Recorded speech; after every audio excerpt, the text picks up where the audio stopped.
Good morning, नमस्कार, आदाब, सत श्री अकाल दोस्तों। Good morning doctor Amit Goswami, myself Dr. Sandeep, with me is Dr. Saurav Ranjan. We welcome you on our platform Spiritual Doctor for Holistic Health, sir. Hello. It's a privilege for us, sir. Today you have accepted our invitation to come on our platform. It is my pleasure. Thank you very much, sir.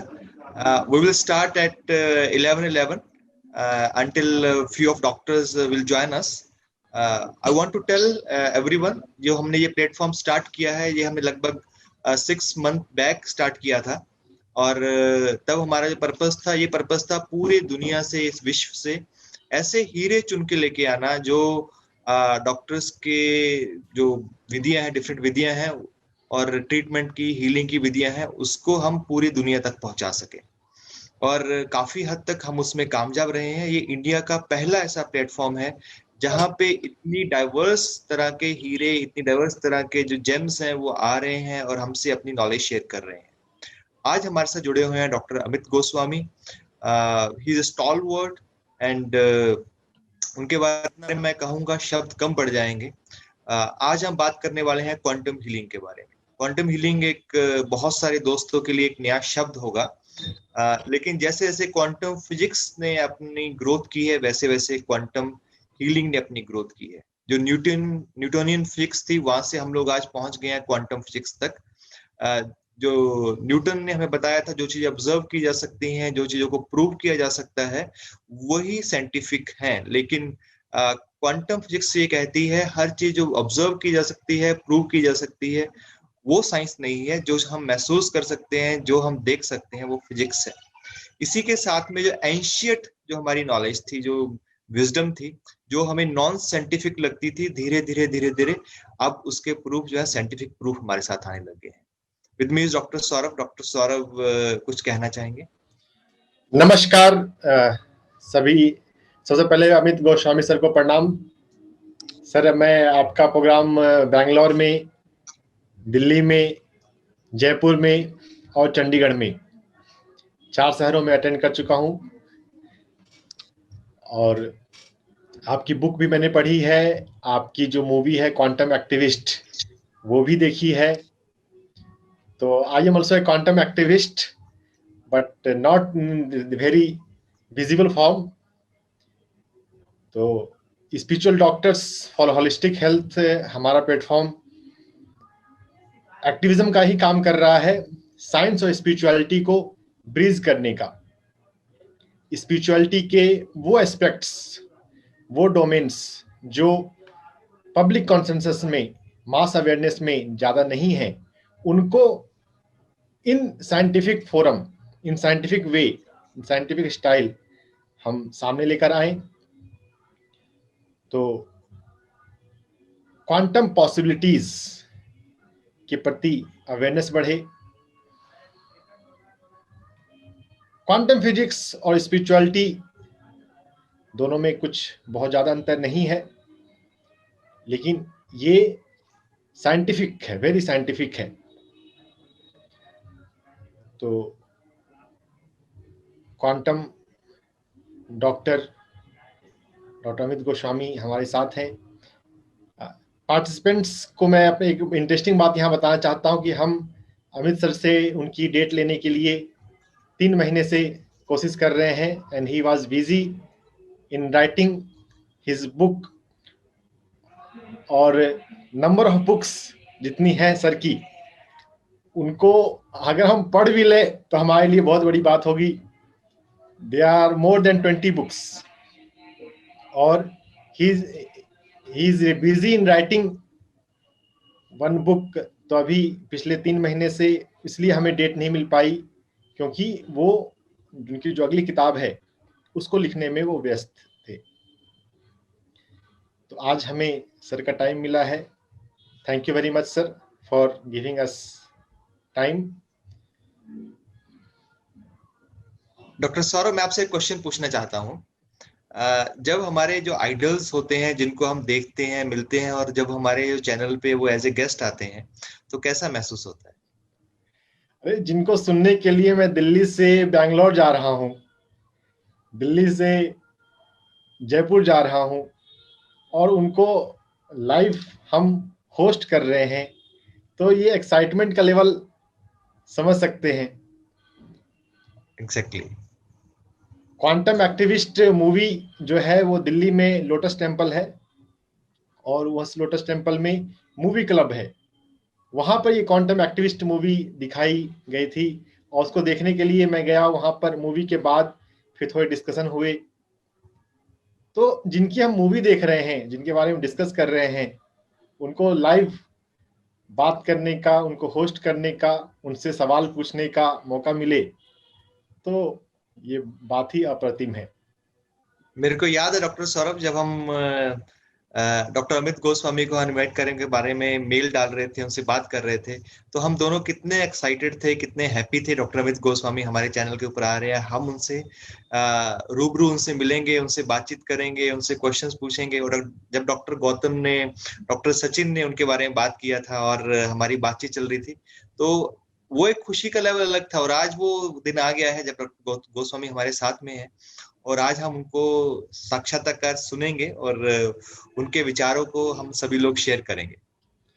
हमारे साथ doctor Sachin भी जुड़े हुए हैं, और अगर हम उनसे भी, वो भी, उन्होंने चंडीगढ़ में प्रोग्राम ऑर्गेनाइज किया हुआ है डॉक्टर अमित सर का। अगर डॉक्टर सचिन में भी अगर अपनी कुछ बात कहें, तो it will be interesting for all of us. Doctor Sachin sir. हाँ जी, नमस्कार सौरभ जी, संदीप जी, बहुत बहुत नमस्कार। डॉक्टर अमित गोस्वामी सर, आपका बहुत बहुत वेलकम। एंड ये बहुत हमारे लिए बहुत खुशी की बात है, और बहुत एक हमारे लिए it's a pride moment for all of अस कि आप इस फोरम पे हमारे साथ जुड़े हैं आज। और उनकी नॉलेज से तो हम पहले से काफी कुछ उनको सुन चुके हैं। जो एक बार हमने साउथ दिल्ली में भी एक मीटिंग हुई थी, क्वांटम एक्टिविज्म वाले जो फोरम पे 3 दिन का एक प्रोग्राम था, मैं उसका भी हिस्सा था। और पिरामिड वैली से और कई फोरम से, और हमने इनको चंडीगढ़ में होस्ट किया था लास्ट दिसंबर में। सो 15 दिसंबर को एक मीटिंग हुई थी, और सर स्पेशली चंडीगढ़ आए थे हमारे पास, और एक लेक्चर और एक प्रोग्राम हमने किया था, जो कि बहुत उसकी प्रशंसा हुई थी, और हमें बहुत कुछ सीखने को मिला उसमें। और इस क्वांटम मूवमेंट से जुड़ना सबके लिए एक बहुत एक बड़ी बात है। इसमें बहुत इम्पोर्टेंट नॉलेज है, जो हमारी स्पिरिचुअल जर्नी में हम सबको बहुत हेल्प करती है। तो आई होप आज की जो टॉक है वो हम सबके लिए बहुत एनलाइटनिंग होगी, और it's a pleasure, it's a big pleasure for all of us to listen to Amit Goswami sir today. Thank you doctor Sachin. Over to you doctor Amit Goswami. हम सभी आपको सुनने के लिए बहुत तत्पर हैं। Thank you. Wow, this is a very wonderful welcome. Thank you, Sachin. Good to see you again. Thank you, Ranjan. Good to see you too. And thank you, all the rest of you. Sandeep, thank you for introducing me. Please be very informal.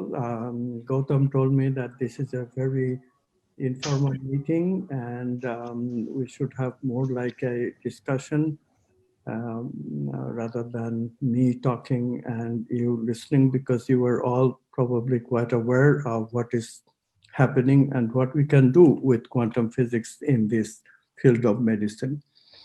You know, this is really a very puzzling thing that is happening in the medical community.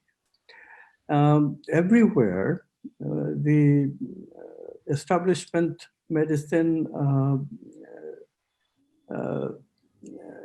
the official positions are very different than the unofficial positions that individual people can take. Official positions are that it is all matter, materialism holds for life, for consciousness, for human beings. Things are working fine, and you know, the genetic engineering will take care of all our disease, and this kind of position is very, very common. There is an explanation for homeopathy. The nanotechnology will give us answers. So anything that is of the alternative kind, like mind-body medicine, there is an attempt of pretending that it is all explainable with the genetic, molecular, biological approach to life and medicine. On the other hand, on the corridors, people are very aware that it is very important to recognize that people are not machines. People are suffering and they can do something about it. In other words, their consciousness is important. They're not a play of robotics with experience. So this is a very strange situation. To see a organization like you is such a refreshing thing for me. It's really, I mean, it fills my heart.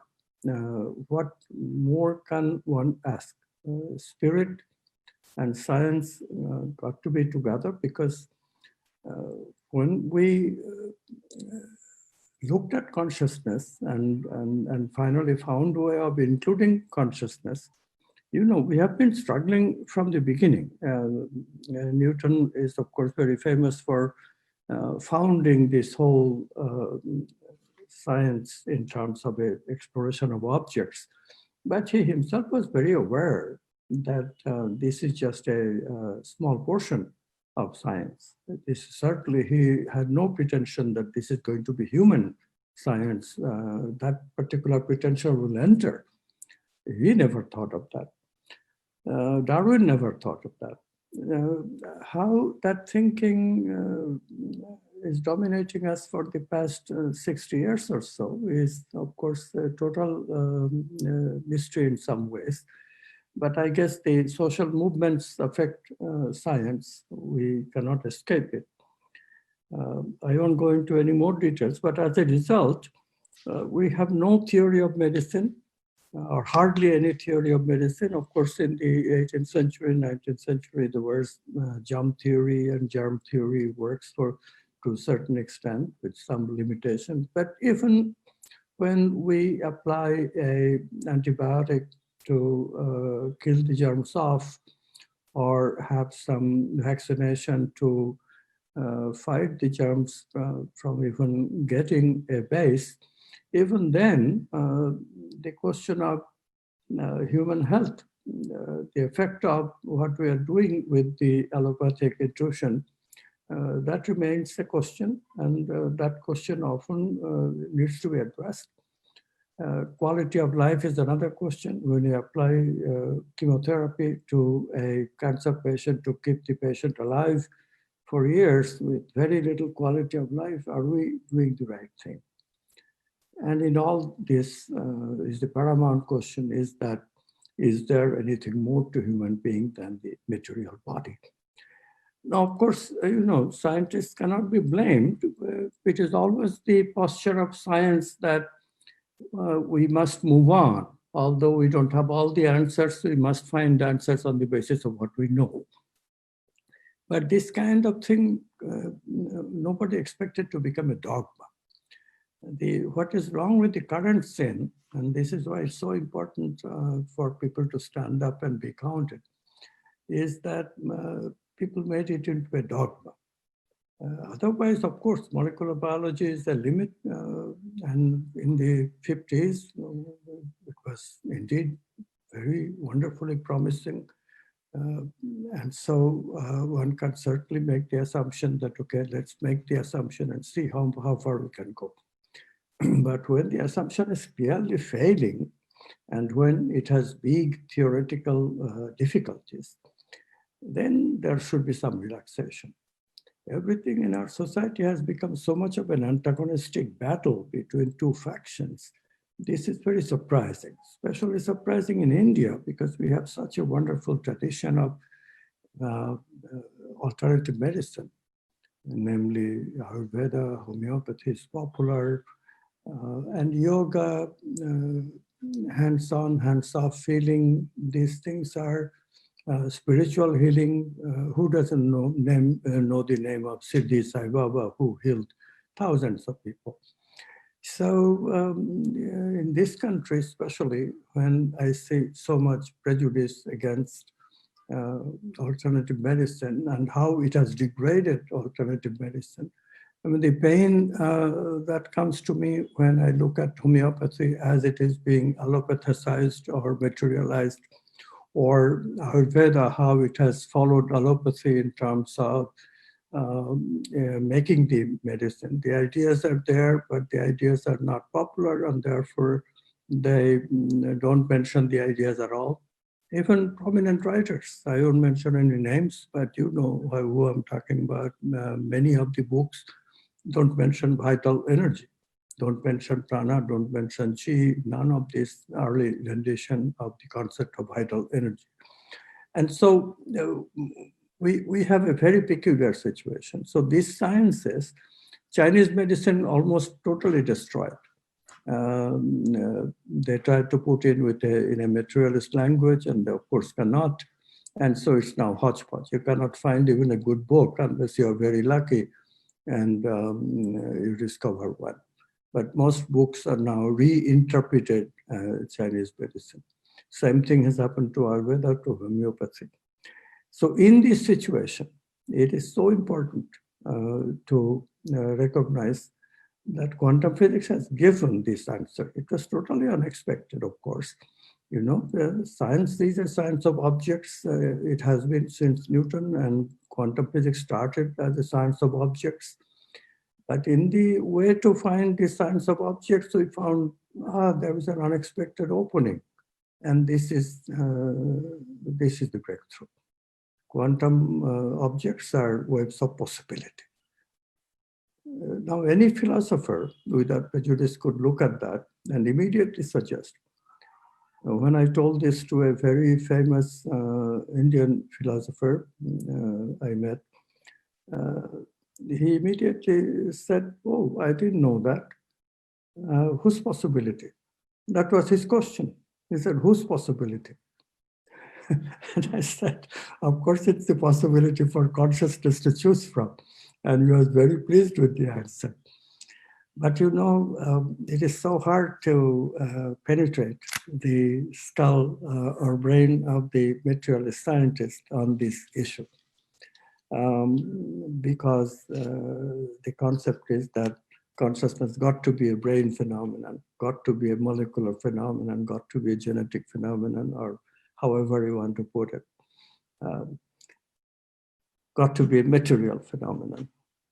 And now this opening, to recognize that opening, in fact, and to encourage that opening is of utmost necessity to bring to the forum, bring to the awareness of people that yes, an answer has been found. We are not really looking for a mathematical equation for the subject, but subject as the decision maker among possibilities that mathematical approach to material objects gives us. And that then opens us to the idea, if consciousness is non-material, certainly possibilities of consciousness do not adhere to the idea that only material possibilities are allowed. Obviously, consciousness had to have other possibilities as well. What is very interesting is that when as I am looking at more and more, the ideas are all falling into place. You know, in ancient India, there was one concept that initially I was not thinking. It is Deepak who actually brought my attention to that concept. I knew the concept, but it was just not in the forefront of my thinking. In India, there has always been the idea that the consciousness is the causal body. And that's just fits so beautifully with quantum idea. Consciousness chooses out of the possibilities the actuality. Causal body, that was the concept. And then they had the concept of material body. That's the body which is, they called it gross body, but it is very clear that they are thinking that body as making representation of consciousness. They didn't have this language. I'm not saying that they had everything that we have discovered with quantum science, but amazingly, they had this idea. Karana Sharira, then Sthula Sharira, gross body, which is like the hardware where we make representations, and then Sukshma Sharira. And the question is that, what is the Sukshma Sharira? I don't make any easy models. People, of course, do that, even in the Indian tradition.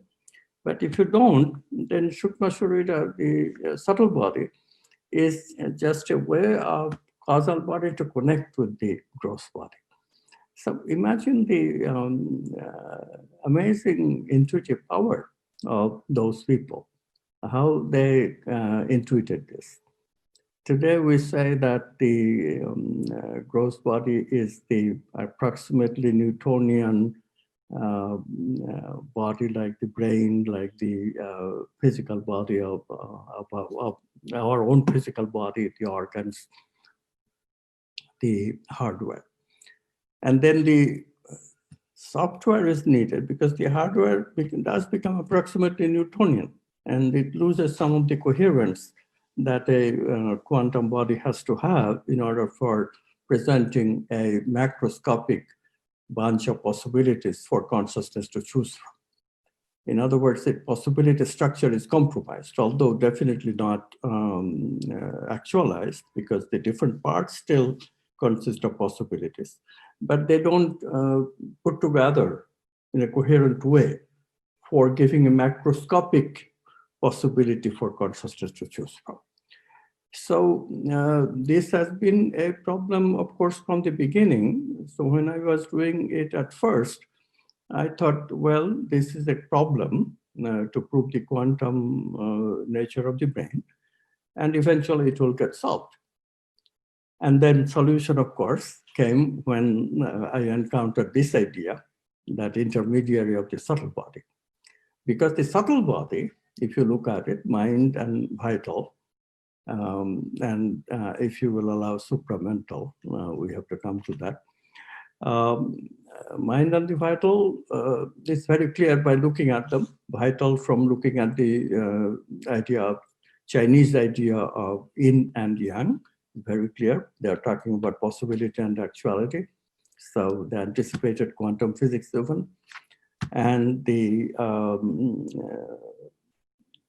mental, they are quantum. It is very clear, and mental is quantum. Even David Bohm, who wrote a book on quantum physics in 1951, he pointed out, look, we can look at the mind, we can associate, free associate, and then mind only knows about direction.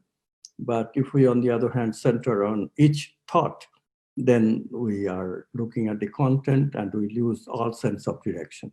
And he immediately recognized this is like uncertainty principle. When you look at velocity, we cannot find the position accurately. When you look at position, we lose track of the velocity. So mind and vital being quantum is the key. And consciousness uses those intermediary for using the material as a measurement apparatus for the subtle.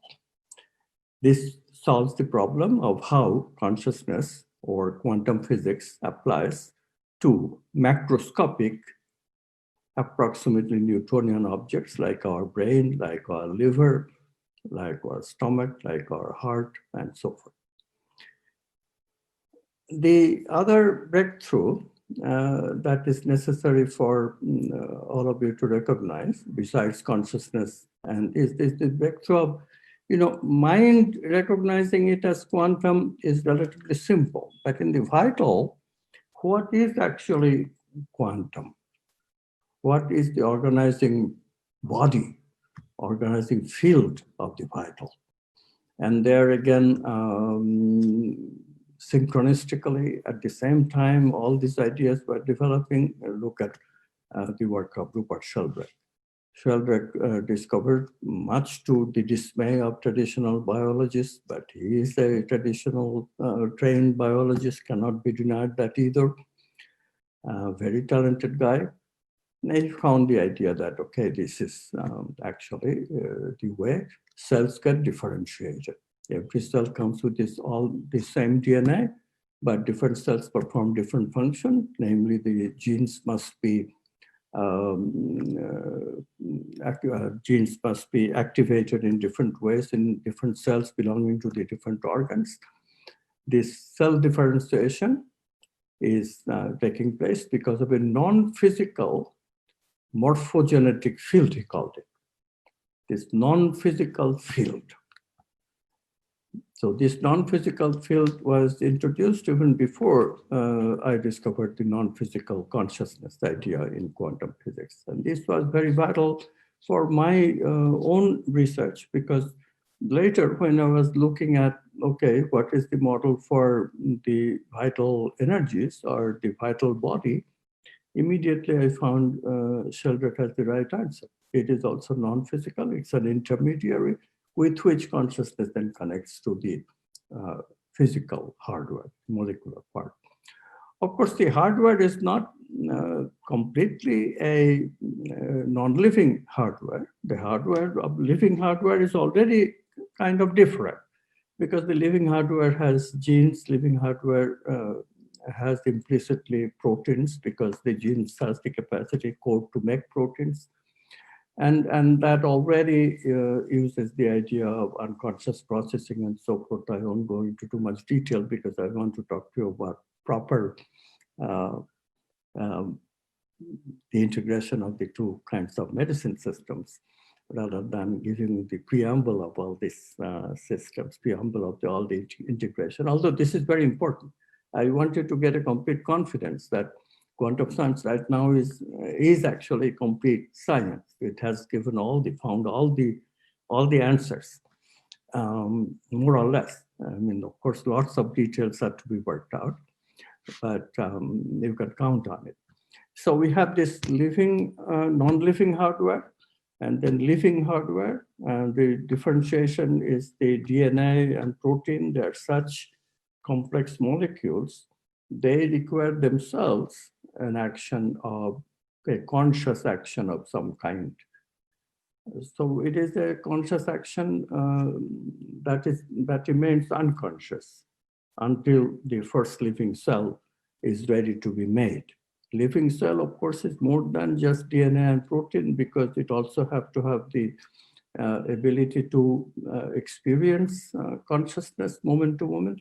And that ability has to come from a same kind of arrangement that we have in the brain. We call it a tangled hierarchy. So until that differentiation was made, proteins and DNA really has to stay in the unconscious. So when the cell is ready, namely cell wall has to have the capacity of this tangled hierarchy, cytoplasm has to have the capacity of making memory, and then only we can have a tangled hierarchy between perception and memory, and then only the unmanifest can manifest. And that's the creation of life. So in this way, we now have a complete understanding of how life is created by this conscious choice. And then, of course, we also have a theory of evolution. These things are important because the foundation of medical science is biology. So from the get-go, it becomes different.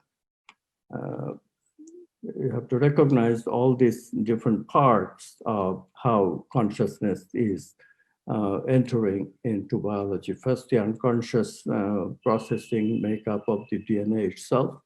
That program, if you depend on purely accidental, probabilistic bringing together of molecules, as you all know, the probability is minuscule, just ridiculously small. It could never have come that way.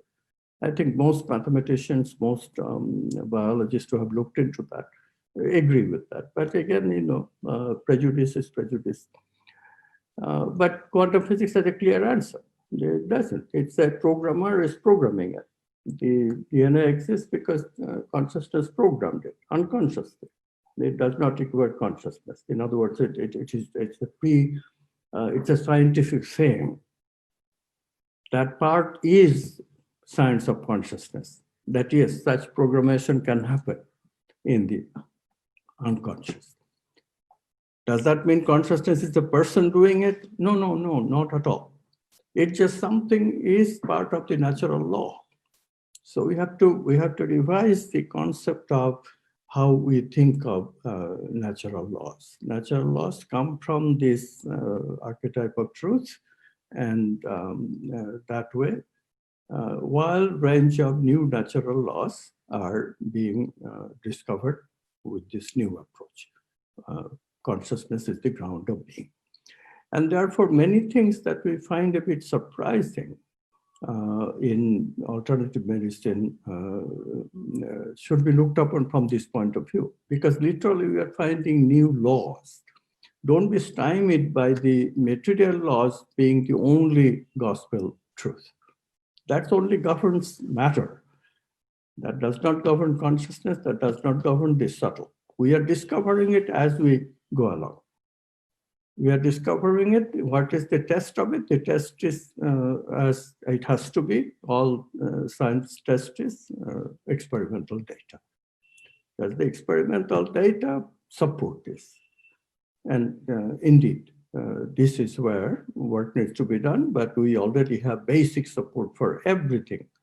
I tell you, basic support, namely vital energies can be measured, etc. So coming back to vital energies, what is it? It's the movement, energy of movement of the morphogenetic fields. And do we have evidence for it? Yes, that's more or less now accepted, that the instructions that activate the genes in an organ, those instructions are epigenetic. They don't come from the genes. And this is a very wonderful breakthrough that everybody now accepts, epigenetics at least.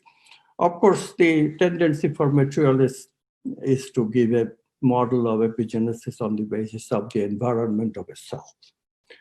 Does the environment of a cell, the surrounding cells, affect the cell? Yeah, in minor ways. It can affect the structure. We know that molecules interact with molecules. But the cell is a pretty complete molecule. I mean, the interaction is not going to be a very large one because the integrity of the cell is very basic. Okay. Look, we know how this works. Like the interaction between quarks is extremely strong. But when quarks mix into nucleons, the interaction already preserves the integrity of the nucleons. Never otherwise. And similarly, when atoms make molecules, the molecular interactions will never affect the atoms. So in this way, the cellular interactions really would not have any effect on the cellular genes, not so much effect. So that interaction, and the other evidence is non-locality again. I mean, how does the cell know whether it's in the brain or in the toe? That distance, which shows up very early in the embryo development, you all know that, clearly proves that there is non-locality in the making of the human fetus into a full-born human being. So we just cannot help but have to bring the idea that there is quantum physics there, non-locality there. Then therefore they have to be non-physical. And the breakthrough, again, to remind you, is the permission of non-physical bodies to enter the discussion of health, healing, medicine, the human being. So in summary, again, we'll go back to Taittiriya Upanishad 7,000 years ago, and the idea of Panchakosha, and we today have the idea of 5 bodies of the human being. And when we talk about healing, healing has to be involved with all the 5 bodies. Simple model of the 5 bodies, the vital, mental, They make software for the material living hardware. And even the supramental, which are intuitions that come directly from consciousness, extrasensory perception, those produce our higher mind and higher vital positive feelings and noble thoughts. And this, of course, is the idea of getting into positive health. So first of all, the existing software, the existing hardware can go wrong, then it is purely material. Then existing vital software can go wrong, then it is a vital body disease. And then existing mental software plus vital software, in other words, emotional software such as emotional stress, those affects chronic disease, that's all mental. Not really mental, mind-body medicine is a misnomer, really emotional body medicine is vital, mental. Vital software and mental software both have gone wrong, and therefore fixing the software, healing the software is important. And more, we must not use such words as fixing or curing, but must use the word healing. Because why? Because the archetype of wholeness comes in from the get-go. Even in the vital medicine, Chinese already discovered 2000 years ago that we must have a yin-yang balance. And that balance means that there must be a balance between possibilities and what is already there, which another way of putting is a balance between creativity and conditioning. And therefore, this is also another idea that comes from the get-go, and that the materialist picture is just simply wrong because it does everything with just the existing software, and that will never work. We have to constantly change the vital software quite simply for accommodating changes in the weather. As the Ayurvedic physicians always have known, in the summer, there will be some doshas that will be activated, and in the winter, a different set of doshas will be more activated, and therefore we have to deal with that. Chinese medicine was also very aware of this seasonal effect. And we are, as a person, I am no physician, but I am very aware that in the winter I suffer more from cold, and in the summer no such thing. So these things are already known. We've forgotten them. And now we can revive that. Yes, there is also balancing creativity and conditioning. These balancing ideas are important. Wholeness, balancing is wholeness. If we are really smart, we will use the word harmony, harmonizing, not only balancing, but harmonizing. Harmonizing means that we really have gotten new software by using creativity, and that new software establishes complete harmony between the different bodies. So medicine completely changes in terms of philosophy. And then what happens? If we look at medicine from the wholeness point of view, a fundamental change happens. This change is the most important thing that needs to come into medicine. And medicine, even in India, it's now so costly. I have been forced to live in India for almost a year now because of what happened with the virus. The first question that my relatives in Kolkata asked me is that, what about your insurance? Does it cover it? I was so surprised because I always thought that in India, of course, I have Dr. Gautam. So if I get in trouble, I can always go to his hospital and he will definitely help me out. But, that's a joke. But the point is that it is costly. It is costly. Hospitalization is no joke in India anymore. So people are more and more getting into the insurance schema, and we know how much of a disaster that is. I mean, I wish India never enters it, but it's already in it. We still have time to catch the Indian system though, and my hope is that we'll change the medicine system before this insurance scam, I should say, not scheme, It's a scam. It's a deception of our consciousness that enters the medical profession through this insurance and pharmaceuticals and all that stuff. We don't want to get that route. Europe and America is being destroyed by the medical situation. We don't want to get that route. If you guys can help avoid this, I mean, you know, India is an underdeveloped country still. 80% of our people cannot afford that kind of situation.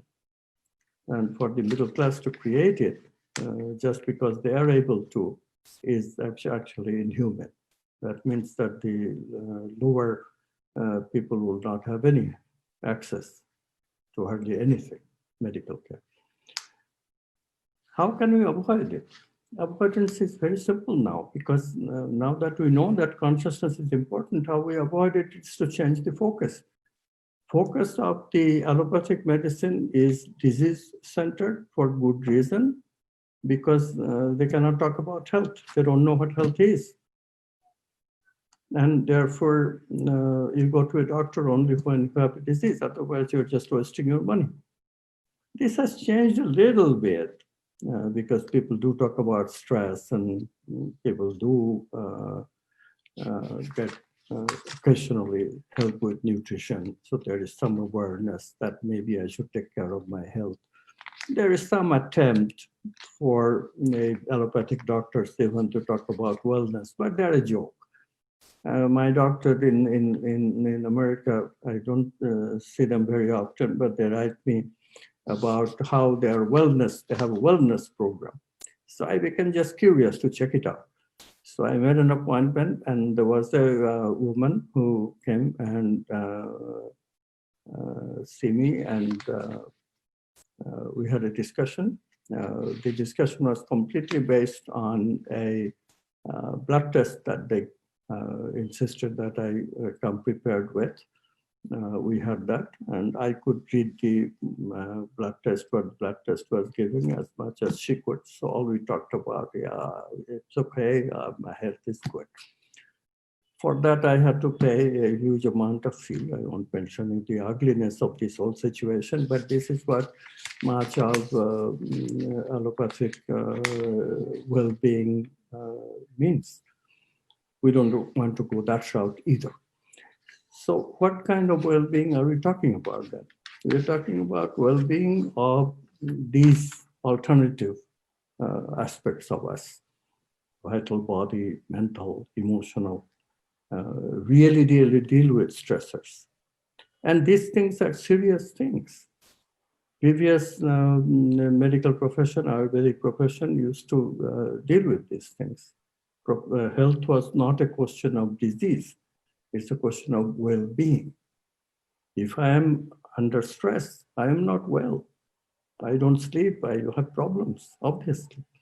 If I watch those problems and go to a doctor and get help in terms of singling out the stressors and immediately eliminate the source of the stressor, namely these negative emotions, and learn those things.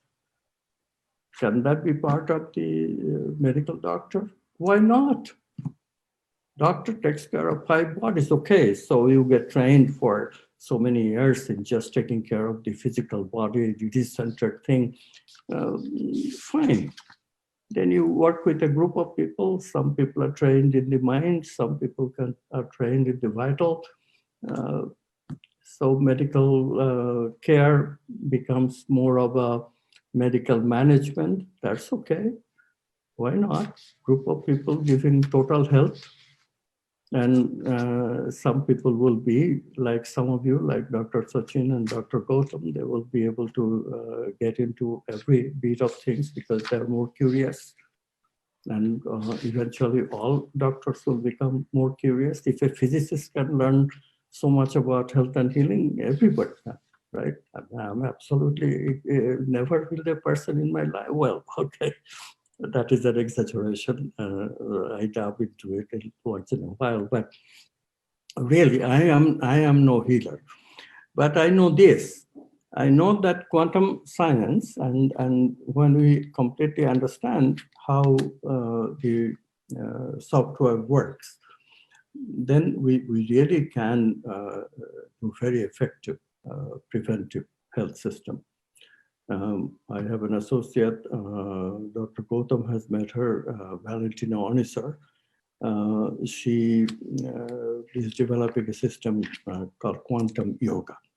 This is a combination of yoga and other pranayama and creativity and spirituality and taking care of all the bodies, nutrition of all 5 bodies.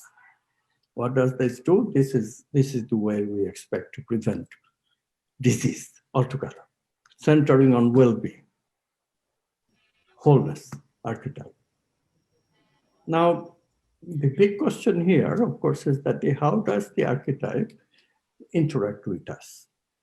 That intuition, what we call it, how does an archetypal interaction takes place in a ritualistic way?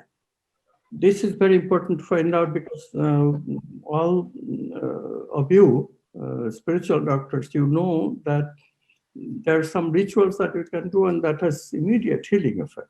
How does that happen? Why do the rituals invoke the archetype? How does that happen? And this is where we have discovered the phenomenon called resonance. It's a very physical phenomenon. Resonance tuning forks, that's the easy demonstration. Frequency matching. It's not the frequency that is matching, but it is the archetypes which are responsible for making the software anyway in the beginning. And therefore, if we can, we have universal software. In the Carl Jung discovered the concept collective unconscious, and if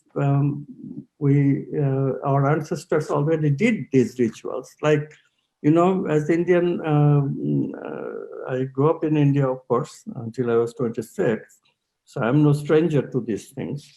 I'm quite familiar with mantra healing, and it's really a mystery. You just recite a mantra, how can that have healing effect? Until you realize that this mantra is something that our ancestors, at which time we were quite non-local with each other. We were not like independent, separate objects as we are now, no thanks to the Western half of this civilization. And so in those days, people are connected. And so whatever they did, the effect was memorized collectively.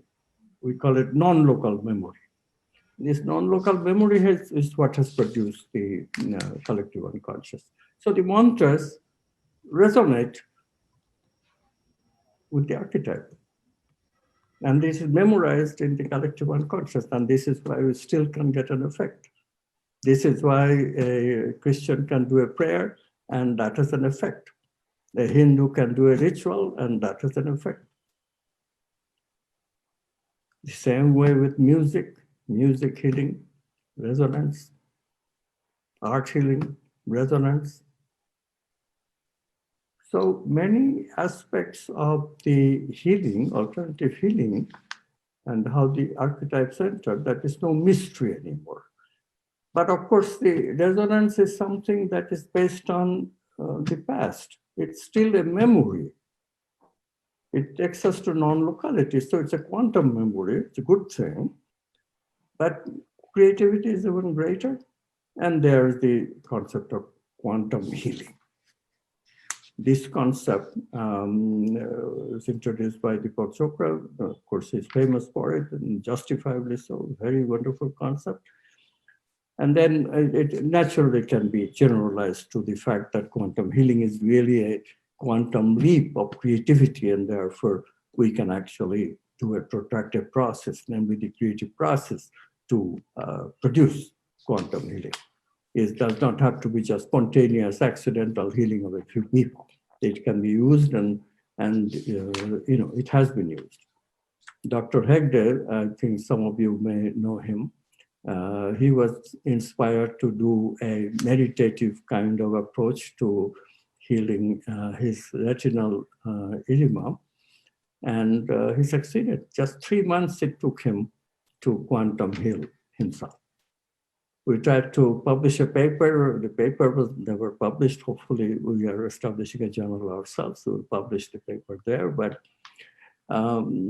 quantum healing is no longer an accidental thing for a few people. People are producing quantum healing by using the creative process.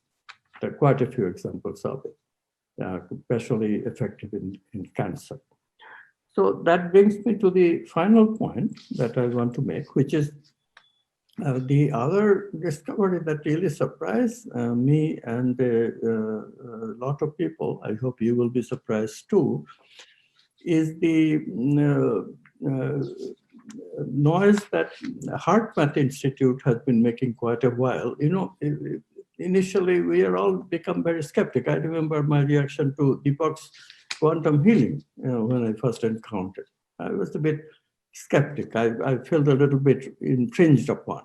Oh, he's a doctor. What does he know about quantum? I was not entirely happy that somebody else is using it. Of course, now I feel super happy because my consciousness has changed. But you know, so the absolutely amazing thing is that HeartMath Institute is doing something right in attracting our attention to the heart.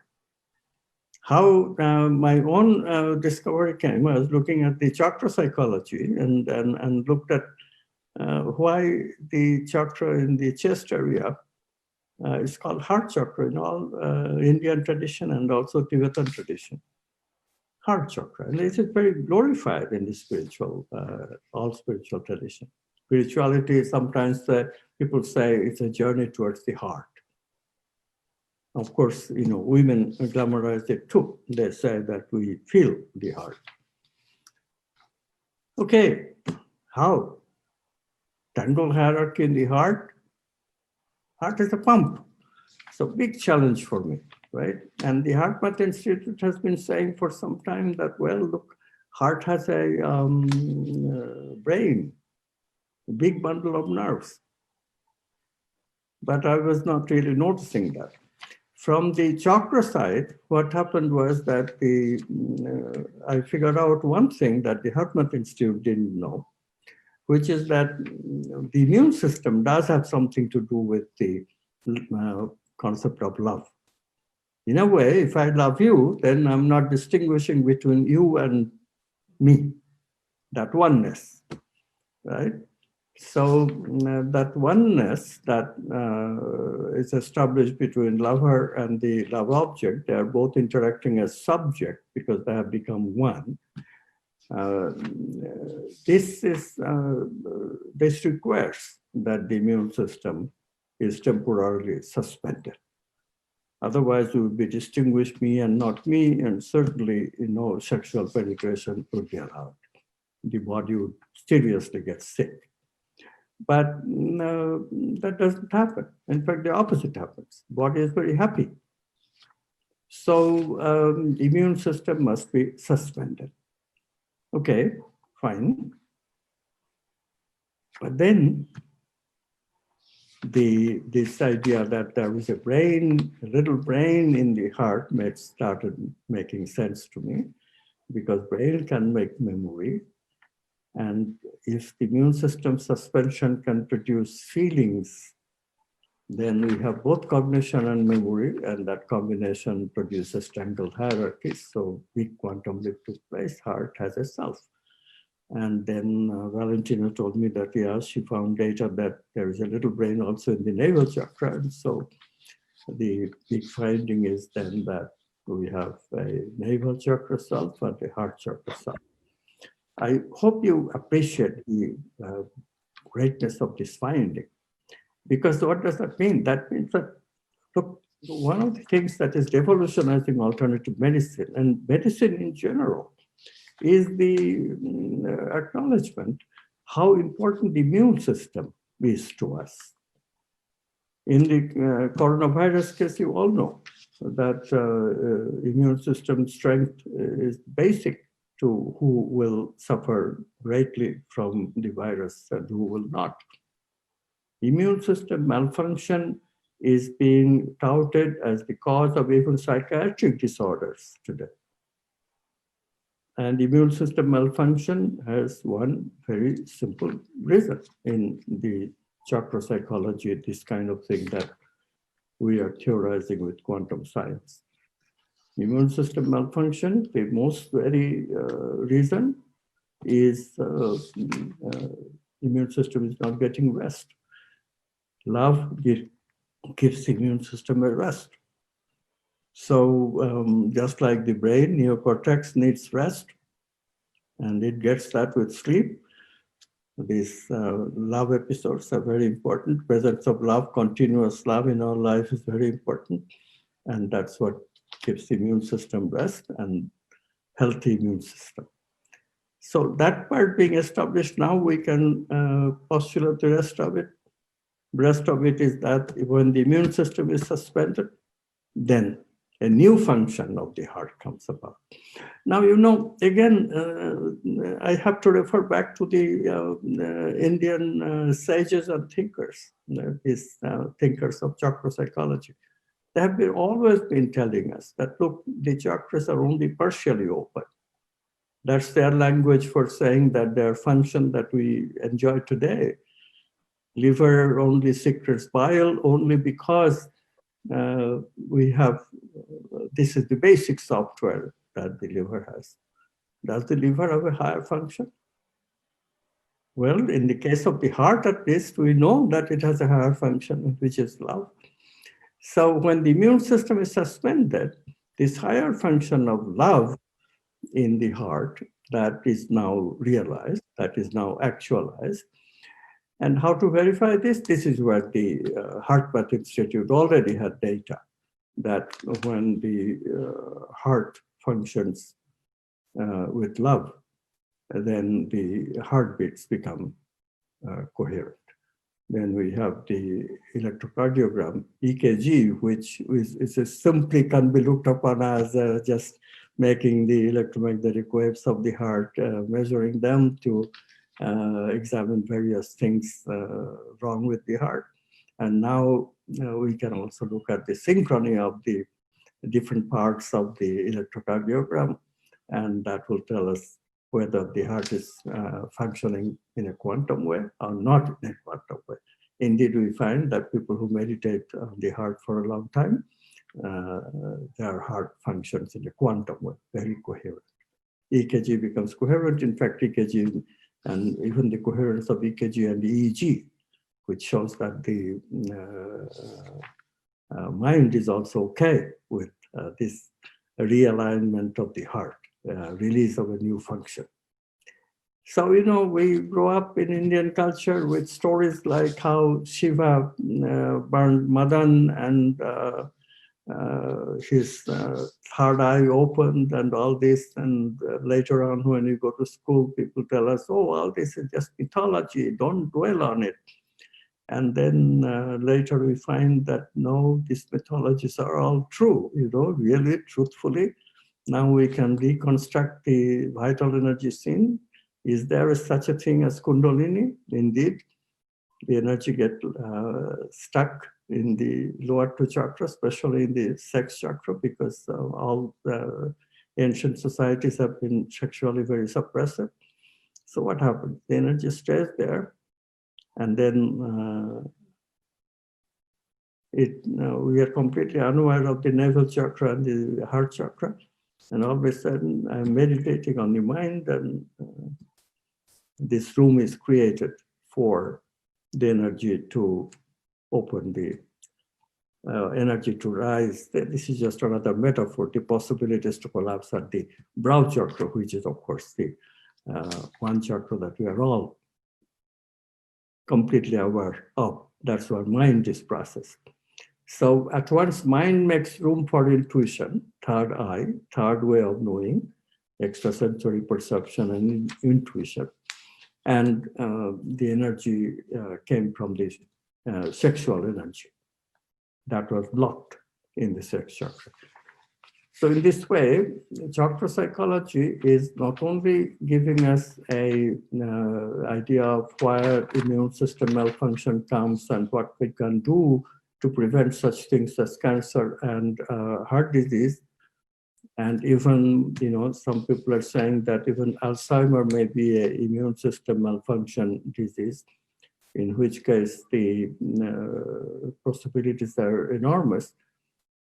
But now we can also talk about that dimension of vital creativity, where we can raise these energies, the stack up energies in the root chakra and the navel and the sex chakra, to higher chakras and release new functions, and new functions which remains to be seen what new functions actually are released and what kind of disease do they really heal. These questions have become open all of a sudden. We have a student at the, we have created a university of transformation based in Jaipur with the University of Technology. We call it Quantum Activism Vishwalayam. We are giving masters and PhD in a completely UGC affiliated way. By the way, if you know anybody interested, please feel free. All the information is available in my website. But the point I was making is that, one of the students is studying application of quantum Ayurveda, namely if Ayurveda is combined with creativity, can we treat things like diabetes? I mean, you have to recognize, how many people suffer from type 2 diabetes? As you get old, and I'm 84, so I constantly worry about blood sugar. And if there is a meditative way to deal with it, is not nice. And now we think that there really is. If you keep your navel chakra healthy, open. So that's the key. So allowing the energies not to be blocked at the root chakra, for which the key thing is again coming from Ayurveda. They have always emphasized that you must clear your bowels. That's very, very important for health. And look at what is happening. So if you clear your bowels, then the root chakra blocking will not be present. But still, in the old age, what is the main problem? Main problem is that sex chakra energies gets completely blocked because simply you lose interest and your body doesn't react the older ways anymore. But the new discoveries are fantastic. What we are discovering is that one really does not need the actual sexual act. Brain can be fooled into sexual energy and the body, because body is connected to the brain, by simply imagination. So sexual imagination can create sexual energy. And then if you allow this sexual energy to rise to the navel chakra, allowing new functions, could diabetes be healed, type 2 diabetes? Because type 2 diabetes is not genetic. It is the software. So, we are studying this. We are not assuming anything a priori, but we'll take a control subject group who will not receive the quantum creativity or vital, but we will also have a group which will do the Ayurvedic intervention with Ayurvedic medicine, but also in addition, they will have the vital and mental creativity as well. And see if we can heal people.